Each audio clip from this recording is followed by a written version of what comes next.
واجب الاحترام محترم مکرم معزز سامعین حضرات اور عزیزان گرامی قدر، اللہ رب العزت کی حمد و ثنا اور حضور نبی کریم صلی اللہ علیہ وآلہ وسلم کی بارگاہ عالیہ مقدسہ میں نذرانہ درود و سلام اللہ رب العزت کا بے حد شکر ہے کہ اس نے ہم سب کو اپنے پیارے محبوب علیہ السلام دی امت اندر پیدا فرمایا، اور اللہ رب العزت کا ہمارے اوپر بہت بڑا احسان ہے کہ اس نے اپنی توفیق اور اپنے محبوب علیہ السلام کے توسل سے ایمان جیسی عظیم الشان نعمت سے مالا مال فرمایا۔ اور اللہ تعالیٰ کی بارگاہ میں دعا ہے کہ اللہ تعالیٰ ہم سب کو اپنے پیارے محبوب علیہ السلام کے توسل سے ہم سب کو ایمان پہ زندہ رکھے اور ایمان پر ہی موت عطا فرمائے، ایماندار عادل سربراہ عطا فرمائے، اور آخری سانس تک غیروں کی محتاجی سے اللہ تعالیٰ محفوظ فرمائے اور اپنا ہی محتاج رکھے۔ اللہ تعالیٰ ہم سب کو اس دعا کو اپنی زندگی کا حصہ بنانے کی اور اپنے معمولات میں شامل کرنے کی توفیق عطا فرمائے۔ حضرات محترم، محرم الحرام کا مہینہ شروع ہے، اسلامی سال کا پہلا مہینہ ہے، اور اسلام کے لیے، مسلمانوں کے لیے سلسلہ بھی اسلامی مہینوں سے ہی ہونا چاہیے، لیکن بدقسمتی ہماری ہے کہ جو غیر نے کہنا وہ ہم نے کرنا ہے۔ جنوری، فروری، مارچ میں ہم داخل ہو گئے، اس پر کوئی تنقید نہیں، کوئی اعتراض نہیں ہے کہ جنوری فروری شامل نہ کریں، لیکن اسلامی جتنے ممالک ہیں، خاص طور پہ عرب امارات، وہاں جتنا سلسلہ ہے وہ اسلامی مہینوں کے حساب سے چل رہا ہے۔ ہماری تو چھٹی بدلتی رہی، کبھی جمعے کی ہوگی، کبھی اتوار کی، کبھی جمعے کی، کبھی اتوار کی، ادھر نہیں بدلی، وہ جمعے کی چل رہی ہے۔ اور اگر حقیقت میں دیکھا جائے تو چھٹی کا وجود ہی نہیں ہے۔ اگر آپ سورۃ جمعہ کی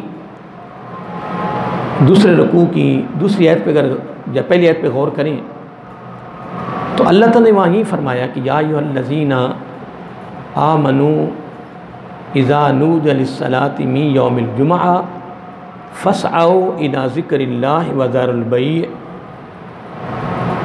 ذالکم خیر لکم۔ آگے دوسری آیت میں فرمایا فاذا قضیت الصلاۃ فانتشروا فی الارض وابتغوا من فضل اللہ، کہ جب آپ نماز کی ادائیگی کر لیں تو پھر زمین پر پھیل جائیں۔ کیا؟ زمین پر پھیل جائیں اور اللہ کا فضل تلاش کریں۔ وابتغوا من فضل اللہ، اللہ تعالیٰ کا فضل تلاش کریں۔ اب اللہ کے فضل سے مراد جو ہے وہ رزق حلال ہے۔ کیا ہے؟ اور ادھر کیا فرمایا؟ اذا نودی للصلاۃ من یوم الجمعہ فاسعوا الی ذکر اللہ وذروا البیع، یعنی تجارت کو چھوڑ دیں۔ کس کو؟ تجارت کو چھوڑ دیں۔ پہلی آیت میں دیکھیں تو حکم ہو رہا ہے کہ جب پہلی اذان ہو جائے تو کاروبار بند کر دیں، تو چھٹی تو وجود ہی نہ رہا، چھٹی کا وجود ہی نہ رہا۔ اور جب آپ نماز کی ادائیگی کر لیں تو پھر زمین پر پھیل جائیں۔ فانتشروا فی الارض وابتغوا من فضل اللہ، نماز کی ادائیگی کے بعد بہرحال ایک علیحدہ حصہ ہے، وہ تو ویسے بات شامل ہو گئی۔ اگر چھٹی بھی ہو تو ماشاءاللہ پھر جمعۃ المبارک کی ایک خوبصورت چھٹی ہے، ماشاءاللہ لوگوں کو غسل کرنے کا، نہانے کا، تیاری کرنے کا ایک بڑا سنہری موقع مل جاتا ہے، لیکن ہم بھی بس غیروں کے پیچھے لگ گئے اور لگے ہوئے ہیں، اور جب تک لگے رہیں گے وہ جو ہماری حالت اس وقت ہو چکی ہے اس سے مزید بدتر ہو جائے گی۔ مسلمان کی کامیابی کا راز ایک ہی ہے جو میں اکثر بتاتا رہتا ہوں اور بتاتا جاؤں گا انشاءاللہ جب تک ہماری زندگی ہے، کہ امت مسلمہ کی کامیابی، کامرانی، عزت اور وقار صرف اور صرف پیارے آقا علیہ السلام کی اداؤں میں ہے۔ اسوۃ حسنہ، بس یہ اللہ تعالیٰ کا اٹل فیصلہ ہے، اور یقیناً اس میں شک نہیں ہے کہ آپ اگر خلفائے راشدین کی زندگی کو اٹھا کے دیکھ لیں تو ان کی زندگی کا ایک ایک عمل آقا علیہ الصلوۃ والسلام کی سنت کے مطابق گزرا ہے اور اس کے مطابق آپ نے حکومت کی ہے۔ حضرت ابوبکر صدیق رضی اللہ تعالیٰ کو لے لیں، حضرت عمر فاروق رضی اللہ تعالیٰ کو لے لیں، حضرت عثمان غنی رضی اللہ کو لے لیں، حضرت علی شیر خدا حیدر قرار رضی اللہ کو لے لیں۔ یقیناً اس میں کوئی شک نہیں ہے کہ انہوں نے دین کا دامن نہیں چھوڑا، آقا علیہ الصلوۃ والسلام کے اسوہ حسنہ کا دامن نہیں چھوڑا۔ تو الحمدللہ اب ان کی تاریخیں اٹھا کے دیکھ لیں، ان کی زندگیاں اٹھا کے دیکھ لیں، ان کی سیرت اور کردار اٹھا کے دیکھ لیں، جدھر بھی انہوں نے قدم رکھا ہے کامیابی آئی ہے، کامرانی آئی ہے، اور بلکہ فتح نے ان کے قدموں کو خود بوسہ دیا ہے، فتح نے قدموں کو خود بوسہ دیا ہے۔ بڑی بڑی ہائی لیول کی طاقتیں جو تھیں وہ سر جھکا گئیں، اور یہ ساری طاقتیں، یہ ساری قوتیں، یہ دبدبا روب کس چیز کا تھا؟ دین اسلام کی سربلندی، دین اسلام کی سربلندی کے لیے جو ان کی کوششیں تھیں، بس یوں سمجھ لیں کہ وہ ساری طاقتیں الحمدللہ ان کی کامیابی کے لیے تھی۔ تو حضرات محترم، آج محرم الحرام کی 2 تاریخ ہے، انشاءاللہ اگلے جمعے سے آقا علیہ السلام کے گھر والوں کے احوال کی مناسبت سے گفتگو کریں گے، شروع کریں گے انشاءاللہ۔ کیونکہ کل یکم محرم الحرام کی تاریخ تھی، یکم کو حضرت فاروق اعظم رضی اللہ کی شہادت کا دن تھا، اس مناسبت سے میں 2 باتیں یعنی شامل کرنا چاہتا ہوں تاکہ آپ کی حاضری بھی لگ جائے، میری بھی حاضری لگ جائے، اور رسول برکت کی 1-2 باتیں ایمان کی تقویت کے لیے، ایمان کی تزکیت کے لیے، تزکیہ نفس کے لیے، اور ایک زندگی کو خوبصورت بنانے کے لیے۔ چلو 1-2 باتیں ان کی زندگی میں سے لے لیتے ہیں اور اس کو اپنا سبق بنائیں گے، درس بنائیں گے، فکر بنائیں گے، اس پر اپنی زندگی کو مرکوز کریں گے انشاءاللہ۔ اور اگر حقیقت میں دیکھا جائے تو حضرت فاروق اعظم رضی اللہ تعالی عنہ کی زندگی کا کوئی ایک پہلو نہیں ہے، ان کی زندگی کے بے شمار پہلو ہیں، بے شمار گوشے ہیں، بے شمار جہتیں ہیں، جتنے بھی لے لیں بے شمار جزیات ہیں۔ ان کی تو زندگی کا ایک جز یا ایک پہلو بھی لے لیں تو قیامت تک نہیں ہم مقابلہ کر سکتے۔ ان کے اسلام لانے کا آپ اگر منظر دیکھ لیں، آپ کے آنے سے جو اسلام کو عزت ملی اس کو دیکھ لیں، جہادوں کو دیکھ لیں، جنگوں کو دیکھ لیں، آپ کی عبادت و ریاضت کو دیکھ لیں، اللہ کی مخلوق کی خدمت دیکھ لیں، اور آپ کا ذو تقویٰ دیکھ لیں، پرہیزگاری دیکھ لیں، نبی کا عشق دیکھ لیں، اور دین اسلام کی سربلندی کی خدمت دیکھ لیں۔ آپ کے جس پہلو کو آپ دیکھیں گے خدا کی قسم سمندر بہ رہا ہے۔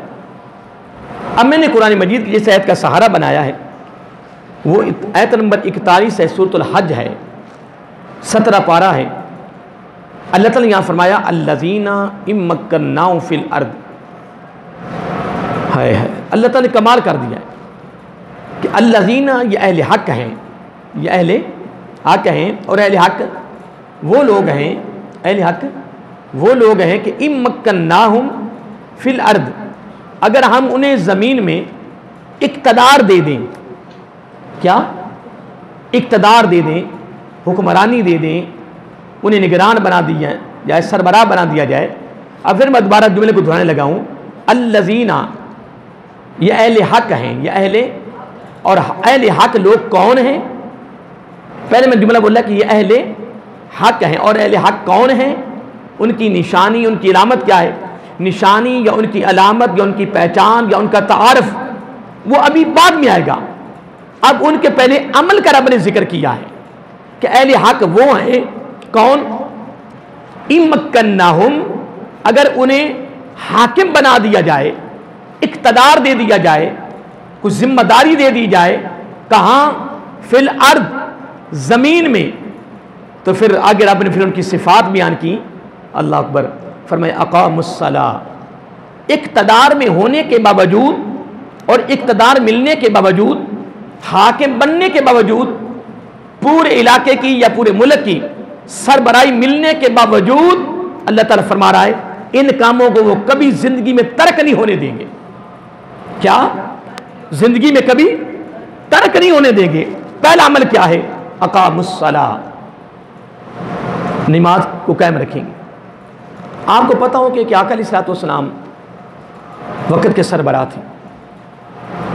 آقا علیہ الصلوۃ والسلام نے خود نماز پڑھائی، جمعے کا خود خطبہ دیا، اس کے بعد چاروں یاروں کو دیکھ لیں، امام حسن کو دیکھ لیں رضی اللہ تعالیٰ، حضرت امیر معاویہ کو دیکھ لیں رضی اللہ، جب بھی اقتدار میں آئے ہیں، جب ان کو اقتدار ان کے پاس تھا، ذمہ داری ان کے پاس تھی، تو یقیناً اسلام کی روح سے جو وقت کا سربراہ ہوتا ہے وہ پورے ملک کی مرکزی مسجد کا امام اور خطیب بھی ہوتا ہے۔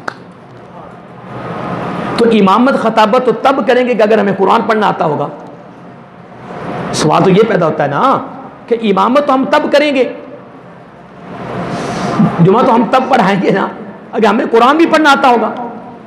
اگر سورۃ اخلاص ہی غلط پڑھنی ہو تو ہم جماعت کیسے کروائیں گے؟ اگر ہم دعائے قنوت کے بھی دعائے قنوت سنائیں تو ہم آگے سے کہیں اشہد ان لا الہ الا اللہ، اگر ہم تو دوسرا کلمہ پڑھنا شروع کر دیں تو سننے والے کہیں جی بتاؤ حضرت یہ دعائے قنوت نہیں ہے، دعائے قنوت سنائیں، آگے کر بھی یہ دعائے قنوت تو ہے۔ یہ تو حضرت صاحب ہمارا حال ہے، جب ہمارے ہاتھوں میں یہ معاملہ آئے گا قوم کی سربراہی کا تو ہم کیا کریں گے؟ ہمیں تو غسل کے فرضوں تک نہیں آتا، پوتیاں پوتے ہو گئے ہیں، نواسیاں نواسے ہو گئے ہیں، سلسلہ خاندان کا وسیع ہو چکا ہے، ابھی تک وہ پلیت ہے، ابھی تک وہ ناپاک ہے، اسے یہ پتہ نہیں ہے کہ غسل فرض ہو جائے تو پاک کیسے ہونا ہے؟ صابن سے ہونا ہے، کوئی اچھا صابن خوشبودار لگانے سے ہونا ہے، یا پوری دنیا کا پانی استعمال کرنے سے ہونا ہے؟ کیا سارے کلمے اور سارے قرآن پڑھنے سے پاک ہونا ہے؟ نہیں، صرف آقا علیہ الصلوۃ والسلام کی شریعت سے صرف 3 رکن ملتے ہیں، صرف 3 عمل ملتے ہیں، کوئی صابن نہیں ہے، کوئی قرآن نہیں ہے، کوئی کلمے نہیں ہیں، کوئی ورد وظیفے نہیں ہیں، کوئی وظائف نہیں ہے، کچھ بھی نہیں کرنے کی ضرورت نہیں ہے، بس 3 مرتبہ غرارے کر لیں، ناک میں پانی ڈال لیں، پورے جسم کو تر کر لیں، الحمدللہ تو پاک ہے۔ اور اگر تو پوری کائنات کا صابن لگا لے، پانی لگا لے، کلمے پڑھیں، سارا قرآن بھی پڑھ جائیں، کبھی بھی پاک نہیں ہوگا، کیونکہ شریعت کی مخالفت ہو رہی ہے، شریعت کی۔ اب اللہ نے یہاں کی پیاری بات فرمائی، یہ کوئی بات میری نہیں ہے، کوئی نبی کی بات نہیں ہے، کسی ولی کی بات نہیں ہے، اللہ تعالیٰ کی بات ہے۔ سورۃ حج ہے، 17 پارہ ہے، آیت نمبر 41 ہے کہ الذین، جو اہل حق لوگ ہیں نا وہ کون ہیں؟ اہل حق لوگ کون ہیں؟ یا اللہ اکبر، اہل حق لوگ وہ ہیں کہ ان مکناہم فی الارض، اگر ایسے لوگوں کو زمین میں کوئی ذمہ داری دے دی جائے، اقتدار دے دیا جائے، اور اگر انہیں حاکم بنایا جائے تو ان کا پہلا عمل یہ ہے کہ وہ کبھی زندگی میں نماز کو ترک، تو جو نماز کو پڑھتے ہی نہیں ہے تو وہ اہل حق ہو جا، وہ کبھی کیسے اہل حق ہو جائے گا؟ اس کے منہ سے حق کیسے نکلے گا؟ اس کے وجود سے حق کیسے ظاہر ہوگا؟ یعنی وجود سے ظاہر ہونے کا مطلب یہ ہے کہ ان کے جو اعضاء ہیں، ہاتھ ہیں، ان کی آنکھیں ہیں، ان کے کان ہیں، ان کے پاؤں ہیں، ان کا بولنا ہے، ان کی سوچ ہے، ان کے خیالات ہیں، ان کے نظریات ہیں، ان سے کیسے حق ظاہر ہو جائے گا نا؟ کیا سبق ملے گا؟ جو خود صحیح نہ چلے اس سے کیا ہمیں سبق و درس ملے گا؟ رب نے یہاں کمال کر دیا ہے، فرمایا اگر اہل حق کو، اگر امکننا فی الارض، اگر ہم زمین پہ اقتدار دیتے ہیں، اہل حق، کیا اہل حق کی بات ہو رہی ہے، تیری میری بات نہیں ہو رہی۔ ہمیں تو اپنا بھی پتہ نہیں، ہم اقتداری کیا کریں گے، ہم ذمہ داری کیا سنبھالیں گے؟ ہمارے تو اندر اور باہر کا یہ صحیح نہیں ہو رہا، اندر غلاظت بھری ہوئی ہے، منافقت بھری ہوئی ہے، کوڑ پن بھرا ہوا ہے، اندر ساری گندگی بھری ہوئی ہے، ہم کیا کریں گے کسی کی ذمہ داری لے کر بھی؟ ہم کسی کی خیر خواہی کیا کریں گے محترم؟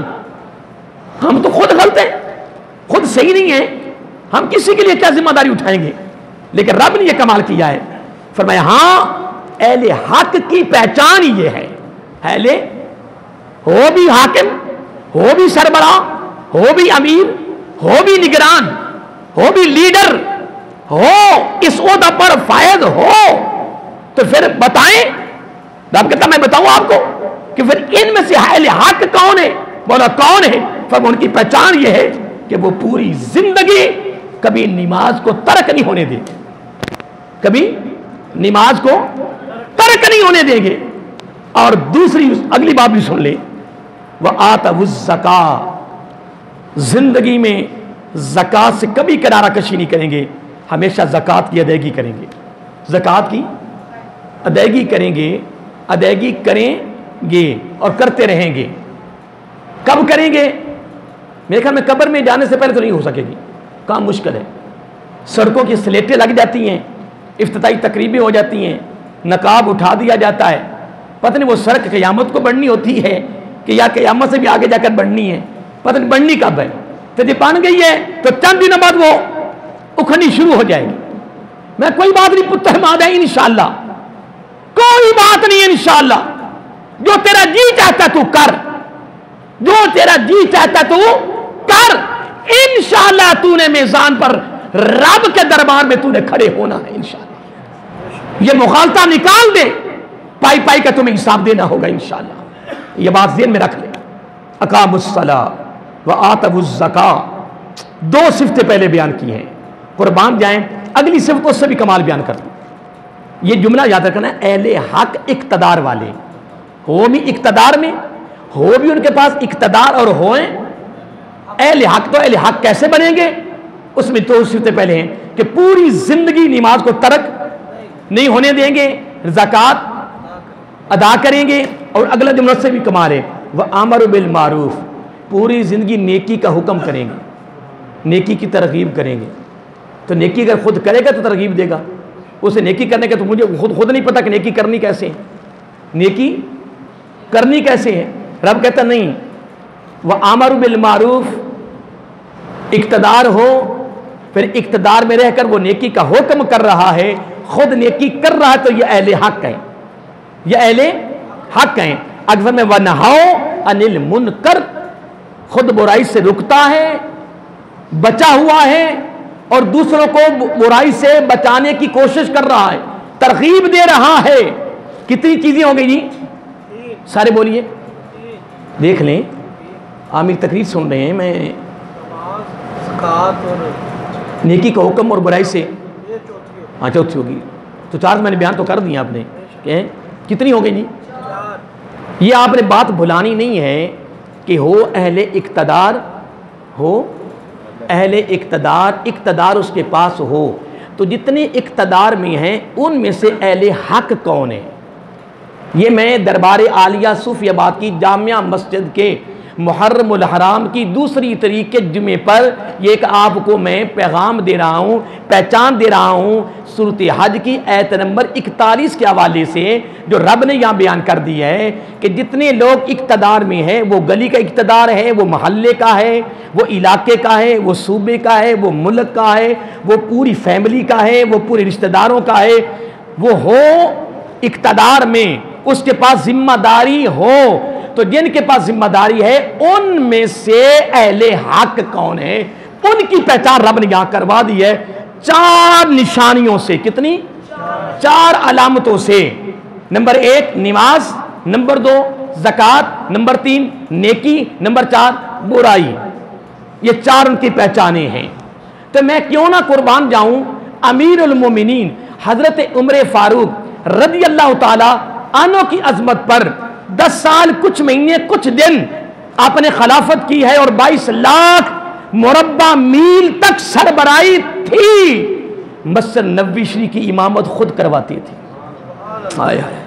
اور فجر کی نماز پڑھاتی تو آپ پر حملہ ہوا تھا، جو بات بخت نے آپ پر حملہ کیا تھا قاتلانہ، جس کی وجہ سے آپ شہید ہوئے، فجر کی نماز ہی تو پڑھا رہے تھے، فجر کی امامت کروا رہے تھے،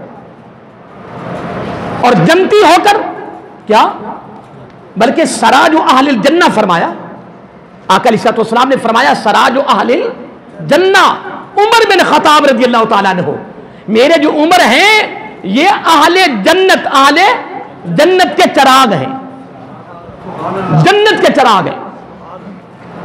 جب حضرت عمر فاروق رضی اللہ تعالیٰ عنہ حضرت علی رضی اللہ کے ساتھ بات کرتے تھے نا، ان کی فضیلت کے حوالے سے، ان کی عظمت کے حوالے سے کوئی بات کرتے تو آگے سے حضرت علی ایک ہی جواب دیتے تھے رضی اللہ تعالیٰ عنہ۔ میری بات سن رہے ہو نا، کہ جب حضرت عمر فاروق رضی اللہ تعالیٰ عنہ حضرت علی رضی اللہ جب میں گفتگو ہوتے نا، تو گفتگو کے دوران جب آپ کی عظمت، کوئی آپ کی رفت، کوئی آپ کا مقام و مرتبہ بیان کرتے نبی پاک کے خاندان کی مناسبت سے، یا نبی کے گھر والوں ہونے، گھر کے خاص شخصیات ہونے کی مناسبت سے کوئی عظمت کی بات کرتے، تو حضرت علی ایک ہی جواب دیتے، فرماتے پیارے عمر، کیا آپ کے لیے میرے آقا نے زبان نبوت نہیں فرمایا کہ تمہارے جنت کے چراغ ہو، تم جنت کے چراغ ہو، تم جنت کے چراغ ہو، تو جو ہے جنت کا چراغ اس کا مقام کتنا ہوگا؟ ایک محبت تھی ان کی، ایک پیار تھا۔ آج بدقسمتی ہے کہ ہم نے علی کو عمر سے جدا کیا، یا عمر فاروق علی سے جدا کیا، یا حضرت علی کو ابوبکر سے جدا کیا، یا ابو بکر کو علی سے جدا کیا، یا حضرت عثمان غنی کو علی سے، اور علی کو عثمان غنی سے۔ یہ بدقسمتی یا بدبختی اس امت کے ان لوگوں کی ہے جو من گھڑت روایتیں نکال کر اس امت کے اندر اختلاف ڈال رہے ہیں، اس امت کے اندر جدائیاں ڈال رہے ہیں، اس امت کے اندر اختلاف ڈال رہے ہیں۔ ان بدبختوں کو گرفت ہوگی رب کے دربار میں، کیونکہ جس کو تو جوڑے وہ جدا نہ ہو۔ تو بڑی گارنٹی دے کہ جس کی میں صلح کراؤں وہ کبھی جدا نہ ہو، تو جس کی صلح خود نبی کروائے، جس کو نبی اپنی صحبت عظیمہ میں ملا دے۔ خدا کی قسم، تینوں سے علی کو ملایا، علی کو تینوں سے ملایا۔ وہ جڑے ہوئے تھے، وہ جڑے ہوئے ہیں، اور قیامت کو جڑے ہوئے نظر آئیں گے۔ تو پھر تیرا کیا بنے گا؟ نہیں، پھر تیرا کیا بنے گا؟ تو اس امت کے اندر نوجوانوں اور آنے والی نسلوں کے ذہنوں کو خراب کر رہا ہے کہ تو زیادہ اہل بیت کا عاشق آ گیا۔ نہیں اللہ کے بندو، ایسا معاملہ نہیں ہے۔ ہمارے پاس تو کوئی جنگ صفین کے بارے میں کوئی بات کرے نا، جو حضرت عائشہ صدیقہ رضی اللہ تعالیٰ عنہا حضرت علی کے درمیان جنگ ہوئی، ہم اس پر بھی کہتے ہیں منہ بند کر بھائی، کیا اس کے بارے میں قبر میں کوئی سوال ہونا ہے؟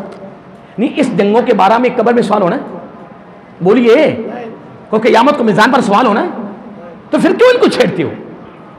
وہ جانے، نبی جانے، مدینہ جانے، رب جانے۔ ہمارے گھر میں لڑائیاں نہیں ہیں، ہماری حالات کیسی ہیں، اور ہم اتنی بڑی ہستیوں پر انگلیاں اٹھائیں؟ نہ محترم، ایسا معاملہ کبھی نہیں کرنا۔ ہم نے اس طرف جانا ہی نہیں ہے، ہمارا یہ راستہ ہی نہیں ہے۔ ہم نے ان چیزوں کی تیاری کرنی ہے جن کی تیاری کرنے کا ہمیں آقا علیہ الصلوۃ والسلام نے حکم کر رکھا ہے۔ آئیے محترم، میں ایک بات کر رہا تھا کہ یقیناً جن کو میرے آقا نے جوڑا تھا وہ انشاءاللہ جڑے ہوئے ہیں، اور قیامت کو بھی جوڑے انشاءاللہ نظر آئیں گے۔ آگے سرکار ہوں گے، پیچھے سارے کٹھے جا رہے ہوں گے، تو پھر تجھے کوئی راستہ نہیں ملنا کہ تو کہاں بھاگ کر جائے گا۔ حضرت عمر فاروق رضی اللہ تعالیٰ عنہ کے لیے آقا علیہ الصلوۃ والسلام نے کیا فرمایا کہ اہل جنت کے کیا ہیں؟ بولیے، چراغ ہیں۔ حضرت علی رضی اللہ جب بھی بولتے تھے تو آپ کی عظمت کے حوالے سے، آپ کے مقام و مرتبہ کے حوالے سے ایک ہی جملہ کہتے پیارے عمر، آپ کے لیے ایک ہی جملہ کافی ہے۔ حضرت عمر فاروق رضی اللہ تعالیٰ عنہ نے 10 سال کچھ مہینے کچھ دن آپ نے خلافت کی ہے، تو میں ایک جملہ پہلے بولا، دوبارہ پھر دہرا رہا ہوں کہ آپ نے مسجد نبوی شریف کی امامت بھی خود کروائی ہے، اور جمعے کا خطبہ بھی خود دیا ہے، جمعہ کا خطبہ بھی خود دیا ہے۔ اب آئیے محترم، ان کے حوالے سے ایک حدیث بات بڑی خوبصورت کوٹ کرنا چاہتا ہوں، جس کو امام طبرانی نے امام احمد بن حنبل مسند احمد میں، یعنی کثیر حدیث کی کتابوں میں یہ حدیث موجود ہے۔ اب ان کتابوں کے حوالے لینے کی ضرورت نہیں ہے۔ ہمارا الحمدللہ، میرا زندگی کا اصول ہے کہ میں نے آج تک کسی درس میں، کسی تقریر میں، کسی خطاب میں، جمعے میں ہم نے بات وہی کی ہے جو ہمارے پاس کی سند ہوتی ہے۔ کیا اسے سند ہو، مضبوط دلیل ہو۔ اب یہ حدیث کثیر کتابوں میں حدیث میں موجود ہے، اور جن حدیثوں میں موجود ہے وہ حدیث ساری الحمدللہ اس ادنا سے طالب علم کی لائبریری میں موجود ہے۔ علی بن عمر رضی اللہ تعالی عنہ ان رسول اللہ صلی اللہ علیہ وسلم قال اللہم اعز الاسلام بحب هذین الرجلین الیک یا ابی جہل عمر بن خطاب رضی قال وکان احبہما الیہ عمر رضی اللہ تعالی عنہ۔ حضرت عبداللہ بن عمر فرماتے رضی اللہ تعالیٰ عنہ کہ آقا علیہ الصلوۃ والسلام نے اللہ تعالیٰ کی بارگاہ میں دعا کی۔ کیا دعا کے لفظ کیا؟ قال اللہم اعز الاسلام۔ کیا کسی مرد، کسی شخصیت کی وجہ سے اسلام کو عزت ملنی ہے؟ ایک سوال پیدا ہوتا ہے نا۔ آج ہم نے نبی پاک علیہ السلام کے بارے میں کہہ دینا کہ یا اللہ نبی پاک کے توسل سے یا نبی کے صدقہ سے، اس پر بھی اعتراض ہے قوم کا۔ پتہ نہیں یہ کون سا گروہ ہے، اور مسلمانوں کے اندر ہی گروہ ہے، اس پر بھی اعتراض ہے کہ نبی کا بھی وسیلہ نہیں دینا۔ تو نبی پاک علیہ السلام کیا کریں؟ کہہ رہے اللہم اعز الاسلام، اعز الاسلام، اے باری تعالیٰ اسلام کو غلبہ، اسلام کو عزت، اسلام کو عروج اور اسلام کو بلندی دینے کے لیے میں تیری بارگاہ میں عرض کرتا ہوں کہ بِأَحَبِّ ہذین الرجلین، ان دو مردوں میں سے اے باری تعالیٰ جو تجھے پسند ہے. ہائے ہائے ہائے، میرے آقا نے دعا کرتے وقت کمال نہیں کر دیا. لیکن جملہ یہ ہے کہ علامہ عز علی اسلام کیوں فرمایا ہے کہ ان دونوں کی وجہ سے اسلام کو ملنا تھا عزت. اسلام کو عزت دینا تھا، خود رب ہے. جب اسلام اس کا ہے، دین اس کا ہے، مذہب اس کا ہے، طاقت اس نے دینی ہے، پھیلانا اس نے ہے، عروج اس نے، بلندی اس نے دینی ہے، تو رب نہیں کہہ سکتا تھا اے میرے محبوب صلی اللہ علیہ وسلم تو میری بارگاہ میں دعا کر رہا ہے علامہ عز علیہ السلام جو ان دونوں میں سے تجھے پسند ہے اس کو اسلام میں داخل کر دے، اور اس کی وجہ سے اور اس کے توسل سے اس کی اسلام میں داخل ہونے کی برکت سے اسلام کو غلبہ بھی دے، اسلام کو عزت بھی دے. تو چاہیے تھا کہ رب خود کہہ دیتا اے میرے محبوب چھوڑ، کس کو شامل کر رہے ہو، کس بندے کی وجہ سے اسلام کی عزت ملے گی. یہ اسلام میرا ہے، یہ اسلام میرا ہے، یہ دین میرا ہے، اس کو میں نے پھیلانا ہے، یہ کسی کی وجہ سے نہیں پھیلے گا. رب خود جواب دے سکتا تھا لیکن نہیں، اللہ تعالیٰ خود نہیں آئے گا. اللہ تعالیٰ نے اپنے بندوں میں سے بندوں کو پیدا فرمایا ہے. اللہ تعالیٰ خود نہیں آتا، وہ اپنے بندوں میں سے بندوں کا انتخاب کرتا ہے. اللہ یجتبی الی من یشاء، جس کو چاہے پھر وہ پسند کر کے اس سے اپنے دین کا کام لے لیتا ہے. آئے ہائے، اس سے اپنے دین کا کام لے لیتا ہے. اگر تمہیں کوئی بھی دین کے معاملہ میں خدمت کا موقع مل جائے کسی معاملے میں تو تنہائی میں، خلوت میں اللہ کا شکر ادا کریں کہ باری تعالیٰ دین کی خدمت کے لیے تو نے مجھے اپنی بارگاہ میں پسند کیسے کر لیا.